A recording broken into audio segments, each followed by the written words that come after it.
What up, fam? It's your boy Slenderboy 2024 streaming to you live. Yeah, it's been a while since we did a PS5 Chronicles. This is overdue, long overdue. So I wanted to do a quick one for you guys. I have another device. I have a new device on the way, another controller on the way. But you guys aren't ready for that yet. That'll be an upcoming PS5 Chronicles. That'll be an upcoming. But I want to do one on this game, this recent purchase. I'm working through a couple of other games right now, but I also started this guy. I have to be more time efficient with my gaming, and I'm working on that. I actually have a device on the way to help me with that. But yeah, this is Slitterhead. This is Slitterhead. This is a game that I heard about, and it's not. You may have never even heard of it, and that's kind of why I'm making this video. This dropped late last year, and to kind of lukewarm reviews, and I'm gonna get into that. I really like this game. I just started it. I'm like maybe an hour and a half into the campaign. Let's just say that. So this is a very preliminary opinion and everything, but I already have like a lot I want to say, so I'm just doing this now. If I have more thoughts when I finish it, I'm gonna do a follow-up video. But let's before I get into the game, let's just take a moment. Even if the game isn't good, I want to take a moment and talk about the 10 out of 10 presentation on the release of this game. So yeah, thank you Xseed Games for publishing this game. This is Slitterhead. This is a brand new studio, Bokeh Studio. This is Keiichiro Toyama, I think that's his name. This is a creator, okay? This is a guy, I looked him up. Everything about this game has my name written all over it, okay? This is an action horror, survival horror kind of game from the creator of... This guy has some credit to his name. This is why this game was kind of a big deal when it was announced and when it came out.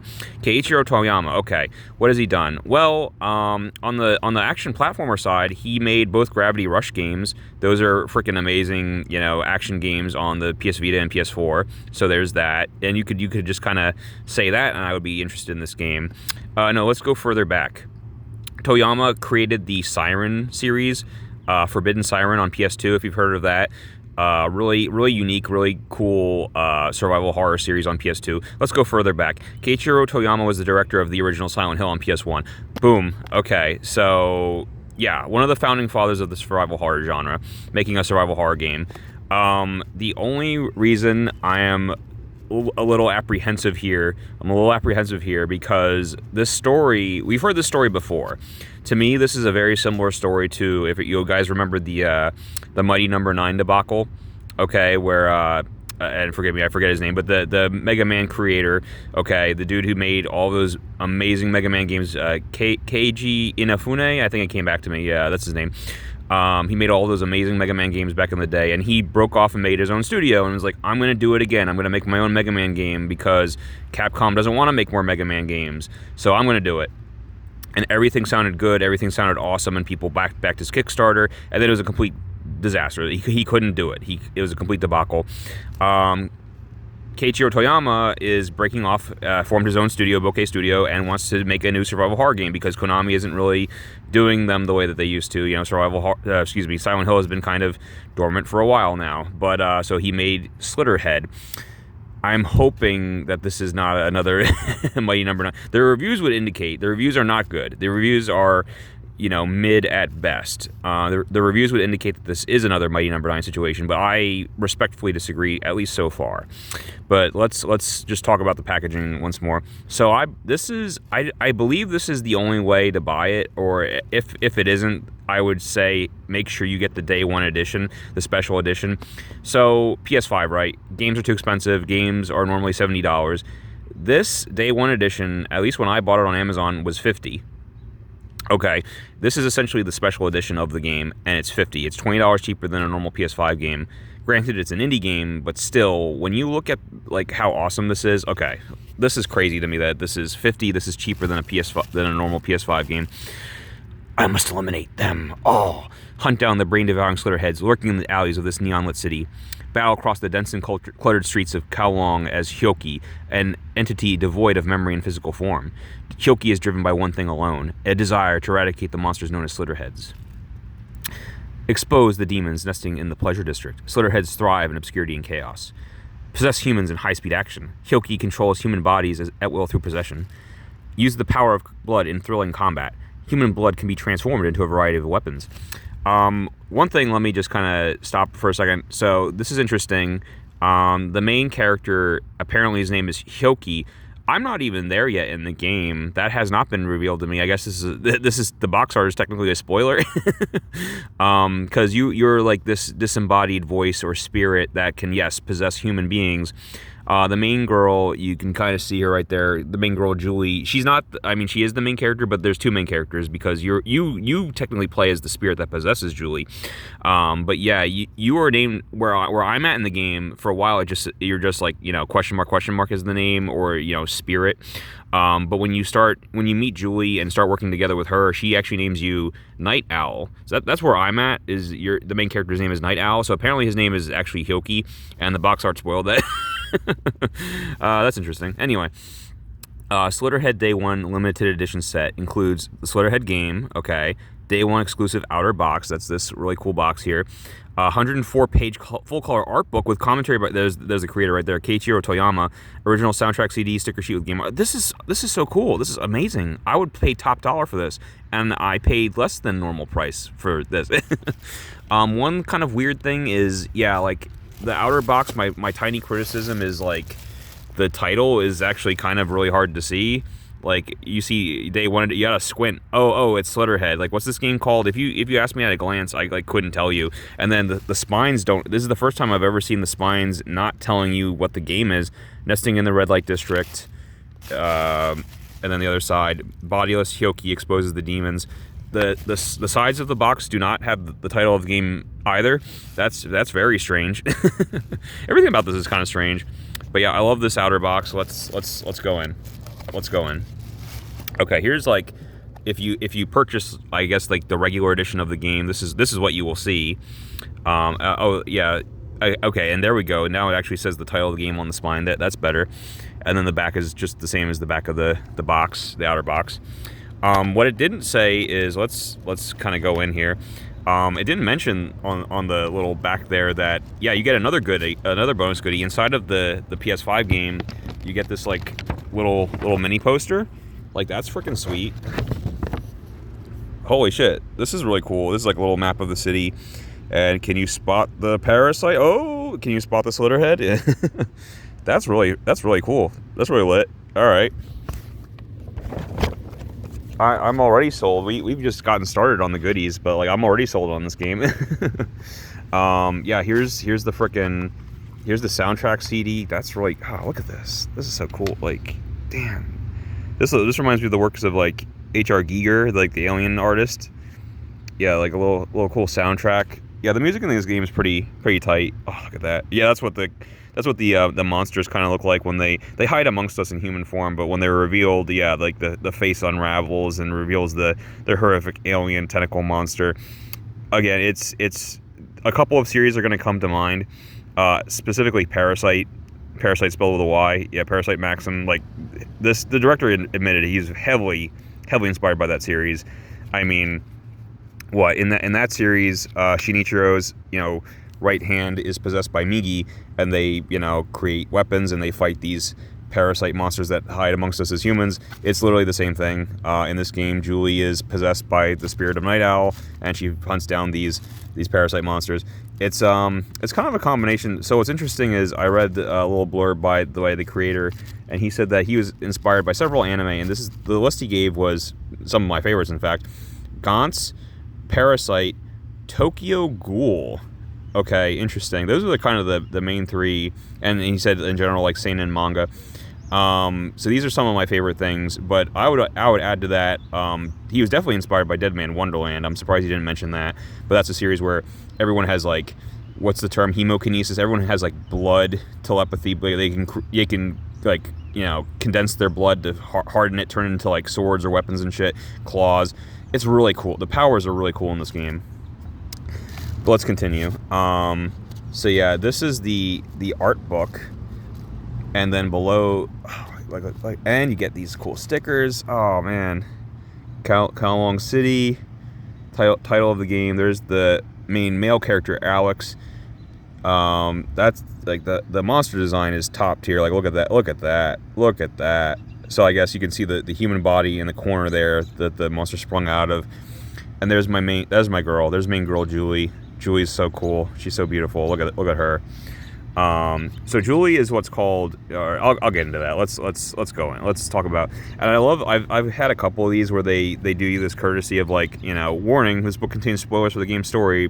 Proceed with caution or complete the game first. Thank you for, you know, I'm not going to go too deep into that, but I am gonna. Let's just take a quick little glance here. The art of Slitterhead. So here we go. Here is a monster morphing gradually. So cool. Again, very, very Parasite Maxim. Yeah. So here's my girl. Here's main girl Julie using her blood powers.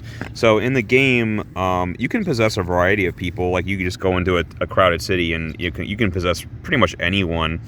But different people have different like synchronization rates or whatever with Night Owl, and there's something called rarities. Julie is a rarity, so some people are like so highly synced to you when you possess them, like you get like special powers and shit. You get special spells and like attacks. And Julie's like a boss. Julie is the main girl. Like she can do these awesome like Wolverine blood claws. Once you get Julie, that's kind of the thing, is you kind of don't want to play as anyone else. Like once I got Julie, like I'm set, man. I don't know what he means here. This character pays direct homage to a certain movie and actor, and it doesn't go further than that. So they didn't want to like give away who she's based on. If anyone knows, please comment. I really don't know who she's supposed to be inspired by. And then I have another note here. Let's flip to main boy, and here's like a couple of outfits that she can wear. Yeah, she's really cool. I like her a lot. I really like, where is it? Yeah, like when she has the hoodie up, I like that look a lot. And then none of these pictures have it, but like she'll like wear this like cool mask. Oh, here we go. Yeah, so yeah, she's got like all these masks that she can wear to like hide her identity or whatever. So that's cool. Yeah, then there's main boy with the shotgun, Alex. So yeah, look at his like winter wear for a second. There's an interesting note here, so I'm gonna flip back. I don't think this is such a big deal, but like the director made a note here where he was like, yeah, initially the in-game model was designed with a tank top, but when placed next to Alex, the seasonality of their clothing felt mismatched, so we decided to use the current outfit except for intermissions. I don't know, like that's kind of weird. It's like I don't get the, like, what's the big, like, she's still wearing like really short shorts even though she has like a hoodie. So like I don't know, he's like, oh, it doesn't make sense for him to like be fully clothed and or like wearing winter wear and she has like a tank top on. I don't know, like, I mean, it's not a huge deal either way, but I'm just like, yeah, you could have. I definitely played. You ever hear of a game called Stellar Blade, where she's like naked? You ever hear of a game called Bayonetta? It's like Nier Automata. There's plenty of games that are way more fan servicey than this, and I don't know. The director felt the need to kind of justify, like, oh no, like I'm not gonna have her too scantily clad, and like I mean, like no one cares. It's like a dumb action game. Like who cares, you know? There's so many worse examples, especially with like Japanese action games. Like you're fine. You're fine. You don't need to keep on. You know, you're fine. I don't want to go too deep into this because I don't want to like spoil myself, to be honest with you. But yeah, so this game, honestly, it's like incredibly unique, and that's why I like it so much. And what I like about it is the game. So, and here's the thing is, in the very beginning, the first tutorial little area, you don't even possess a human at first. Because there aren't any nearby, the first thing you do is you possess a stray dog, and then you can use the dog's sense of smell, and it'll like create this like neon lit like trail of footprints of like, oh, here's where the Slitterhead went. That's what the monsters, the parasites are called, the Slitterheads. And so you're tracking them down and killing them. You don't know why. Like you have amnesia, conveniently, of course. And you're just traveling the city of Kowloon. It's based on a part of Hong Kong, I believe, from the past. But the Kowloon walled city or whatever. But yeah, like you're kind of tracking down and killing these Slitterheads, and you don't exactly know why. And you're slowly gathering more of your memories, and you're remembering things. And so like that's the gist of it. And like that's enough. Like people were saying that the story was shallow in reviews. I'm like, that's enough to keep me going, man. And like I don't know. The reviews were saying that the missions are very repetitive. Again, I haven't played too much, so like I don't feel that way yet. Maybe I will in the future. I would like more variety. Like I was just saying, in the first mission, you possess a dog, and you're using your sense of smell to track the footprint, to track the scent of these Slitterheads. And that's kind of the only time you do something like that. Like, again, in theory, Night Owl can possess any organism, but he keeps on possessing humans. I would like some, maybe possess some other animals, or do something like a little crazier, you know what I mean? But, yeah, like you're going to keep jumping from human body to human body. And like I was saying, with a regular person you possess, you have like 1 or 2 attacks, but with Julie it's like different. You get like special like blood claws and like these special like killer moves and stuff. And but the game rewards you for experimenting, which is something that I like. So it's like, even though I want to stay with Julie, the game kind of encourages you, like when your character is like running low on health or whatever, or about to die, you should like kind of jump to another body. That's how you stay alive. Is like, it doesn't, if even if your host body dies, it's okay if you're not in that body. Like, as long as you're like jump real quick to another body right before your host dies, it's fine. It's fine. And then, how do I put this? So this game, I hesitate to call it a Souls-like. I don't play enough of those games. People that are more experienced with those games can tell me if I'm right or wrong with using that term. But the combat is very involved. The combat is actually way more complicated than I was expecting. And because in most survival horror, like think of Silent Hill, you pick up the pipe, you swing it. You know what I mean? It's there's not really a whole lot to it. So in a way, I guess that's a good thing. Or the creator is trying to kind of branch out and be like, oh well, people like these more complex battles. Like, this isn't a PS1 game anymore. Like, people want these kind of more complex fighting systems. So you have all of the shit you can do. You have like the possession mechanic, you have all these kind of spells that you get, and then even like there's like a blocking and parrying system. And like so you can block in a certain direction with the analog stick, and you'll get like a little flash, a little indicator from what cardinal direction the attack's coming from, and you can like time it so that you parry the blow. And when you do that, you get like a little meter that fills up. And the timing is very difficult. Like I would like, it's a combination. You can't just like look at the flash, oh it flashed, and then you just do it. I was doing that originally, and I would always mess it up and get damaged. You know what I mean? So it's a combination. You have to look at the flash, but you also have to physically look at the monster that's like rearing up to attack you, and like kind of just predict like, oh in like a second she's gonna like stab me, so like here we go, boom. It's most of the time I kind of just dodge roll. I just dodge roll and then attack. I don't really want to mess with that. But it is worth it if you can get the timing down, because like I said, you fill up that meter enough with enough parries, you'll enter something called blood time. And it's very, very reminiscent of, say, like if you played Bayonetta, when you're enter witch time, like you enter this like Matrix bullet time where everything is slowed down and you're moving super fast, and it's an excuse for you to get a bunch of free hits on the boss, okay? And the reason I said like they encourage you to experiment, jump into multiple bodies. So when you are in, I almost said witch time again. When you're in blood time, you can extend that meter. So like you're in Julie's body and like it's running low. You can like you can quick jump into another body that's nearby, and that meter will refill a little bit. So in theory, if you have enough new bodies around you in like a crowd, you can keep extending that blood time. I'm not very good at it yet, but I'm sure like the MLG Pro players who are playing this game, they can probably keep up an infinite chain of like this blood time, and just like until the boss is dead, essentially. So that's I am going to look up some YouTube clips and like see what people are, if there's like any crazy broken shit people have like figured out with this game. That would be cool to see. But anyway, yeah, like it, and the body jumping mechanic is really cool, because it's so quick, it's so fluid, and it's so quick. So what I mean by that is, and again, they're encouraging you, like, you can stay in Julie's body, but like let's just say she has like the blood claws, and you do like a 3-hit, like she has like a 3-hit combo, like 1, 2, 3. So what you can do, what I found, is you can extend that combo. If there's like another guy that's like nearby, and you kind of like you like possess him, position him, go back to Julie, that type of thing, like keep him nearby, and you're fighting this boss together. So 1, 2, 3, and then like you're doing the 3rd hit, quick jump into that body, and he will move such that like he's basically moving with that same momentum and continuing the combo 4, 5, 6, jump back to Julie 7, 8, 9. Like if you can really get some crazy chains going if you know what you're doing, if you have the timing down in like a perfect scenario where the boss hasn't like broken your combo or whatever. But yeah, I mean it's a lot. Like it is like, again, I went to this game hearing like creative Silent Hill. I'm expecting like a bullshit or basically no combat system. Like don't worry about that.